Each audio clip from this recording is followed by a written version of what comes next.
But we also, Gail, have to figure out what is going on in us in our own communities. What is this conversation we are having with ourselves, with our own daughters, and what and the fathers and the men out there.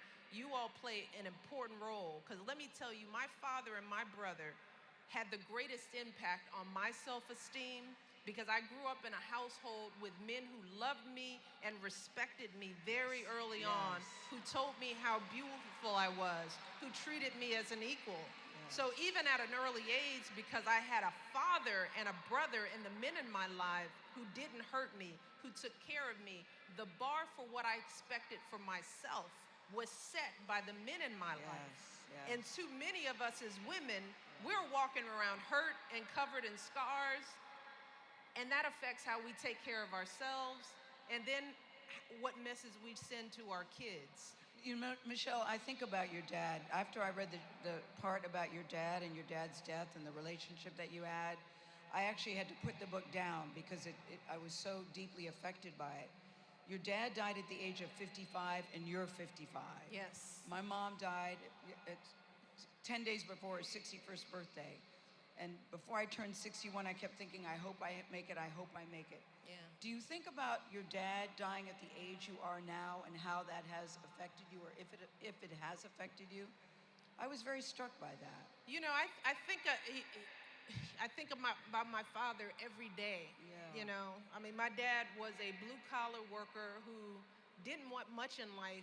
He poured everything he had into me and my brother. And, you know, not a day goes by that me or my brother don't think about the fact that he didn't live long enough to see who he raised. Yes. And I think that that's another reason why. Now, my father had MS, and he had a disease that was degenerative, and it's probably one of the reasons why I don't take my health for granted, because I saw a man. My father was an athlete. He boxed and he swam, and because of this disease, he died not being able to walk without the assistance of crutches. Yeah. So I knew he was a man who valued movement, and it was taken from him. Yeah. So at no point in my life do I take my health for granted. But when I think about how we have to think about what our loss, what our leaving this earth too early does to the ones, you know, who are counting on us to be there for them.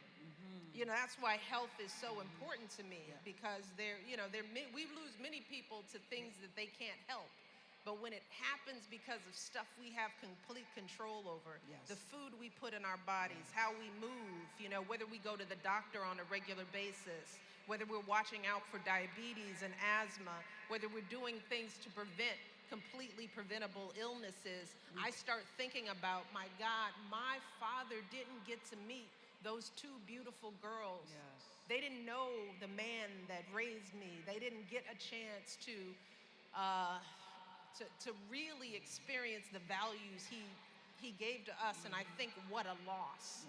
And I know right now in this audience, there are parents like mine out there, you know, whose kids need them healthy and whole, whose grandkids need them. And that's where we have to take charge of our health so that we're not gone too soon.